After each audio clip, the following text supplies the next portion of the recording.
안녕하세요. 책 읽어주는 이한이 할아버지입니다. 오늘도 박영란님께서 글을 쓰시고 김천정님 외에 몇 분께서 그림을 그리신 맛있는 지구촌 옛날 이야기 한 편을 읽어드리겠습니다. 오늘 읽어드릴 이야기는 이란에서 전해 내려오는 금화백냥으로 무엇을 살까로군요. 아주 오래전 옛날 장사를 하며 아들 하나를 키우던 남자가 있었습니다. 남자는 나이가 들어 더 이상 장사를 할 수 없게 되자 아들인 무하마드를 불렀습니다. 이제부터는 내가 장사를 하거라. 여기 백냥이 있다. 이 돈으로 상인을 따라 도시로 가서 이 마을 사람들이 좋아하는 후추를 사오너라. 아버지의 말을 따르기로 한 무하마드는 상인들을 따라 도시로 갔습니다. 도시에 다다른 무하마드는 후추를 사려고 이리저리 돌아다녔습니다. 그때 사람들에게 빙 둘러싸여 기타를 연주하는 악사가 눈에 들어왔습니다. 무하마드는 아름다운 기타 소리에 마음을 빼앗겼습니다. 7일 안에 나에게 기타 연주하는 법을 가르쳐 주면 백냥을 주겠소. 무하마드의 말에 악사는 금화 백냥을 받고 그에게 기타 연주법을 가르쳐 주었습니다. 7일 뒤 무하마드는 집으로 돌아왔습니다. 아버지는 빈손으로 돌아온 무하마드에게 그 까닭을 물었습니다. 후추를 사려고 돌아다니다가 기타를 치는 악사를 만났어요. 그에게 금화백냥을 주고 7일 만에 연주법을 모두 배웠습니다. 무하마드는 너무나 자랑스럽게 대답했습니다. 그래, 잘했다. 예부터 예술을 하는 사람은 부자는 되지 못하더라도 굶어 죽지는 않는다고 했다. 아버지는 무하마드가 후추를 사왔더라면 더 좋았을 거라고 생각했지만 무하마드의 얼굴에서 기쁨을 느낄 수 있었거든요. 다시 후추를 사기 위해 도시로 간 무하마드는 글을 가르치는 성직자를 만났습니다.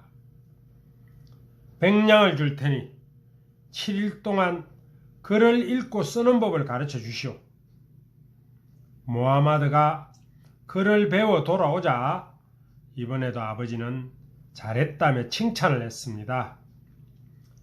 그래, 글을 읽고 쓸 수 있다면 더 넓은 세상을 알 수 있을 것이다. 다시 도시로 간 무하마드는 이번에는 바로 후추 가게로 갔습니다. 하지만 가게 문이 닫혀 있어 광장을 돌아다니다 장기 두는 사람을 만났습니다.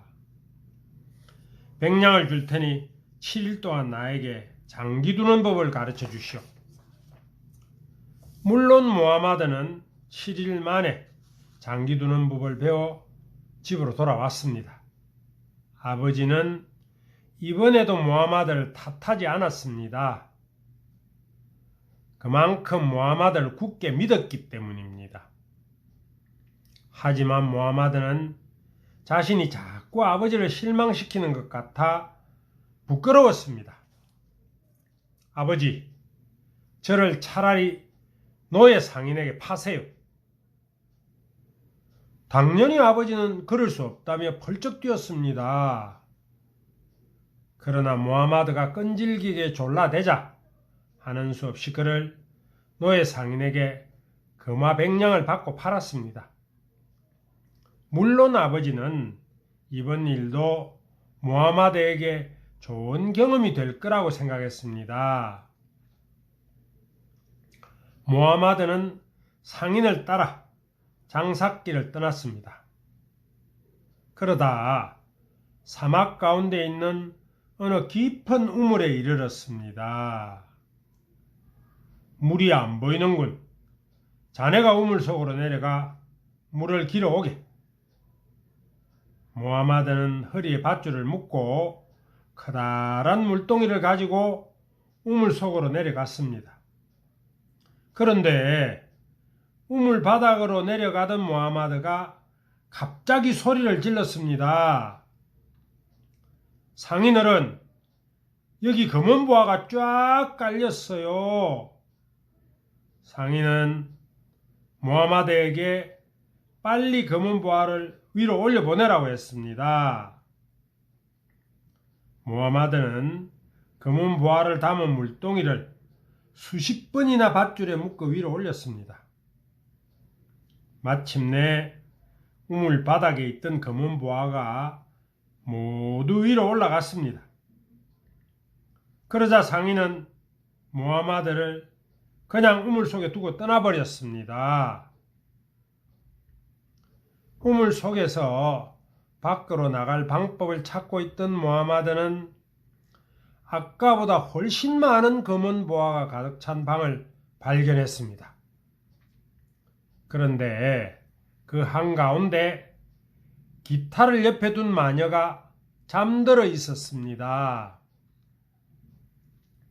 무하마드가 기타를 연주하자 마녀가 잠에서 깨어 울기 시작했습니다. 내 기타 소리를 들으니 우리 아들 생각이 나는구나. 그런데 이곳에는 어떻게 왔나? 마녀의 질문에 무하마드는 있었던 일을 낱낱이 말했습니다. 그러고는 상인이 있는 곳까지 데려다 달라고 부탁했습니다. 마녀 덕분에 무하마드는 다시 상인을 만났습니다. 무하마드를 본 상인은 못마땅했습니다. 그래서 무하마드에게 편지 한 장을 써주며 자기 아들을 찾아가라고 했습니다. 상인 아들에게 가던 무하마드는 이상한 생각이 들어 편지를 뜯어보았습니다. 편지에는 이렇게 적혀 있었습니다. 이 편지를 가지고 오는 사내를 죽여 땅에 묻어라. 무하마드는 편지 내용을 지우고 다시 썼습니다. 이 편지를 가지고 오는 사내가 바라는 것을 모두 들어주고 깍듯하게 대해라. 편지를 받은 상인의 아들은 무하마드에게 맛있는 음식과 새 옷을 주며 더할 나위 없이 잘 대해주었습니다. 그러던 어느 날 무하마드는 도시를 다스리는 아가시 영주에 대한 이야기를 들었습니다.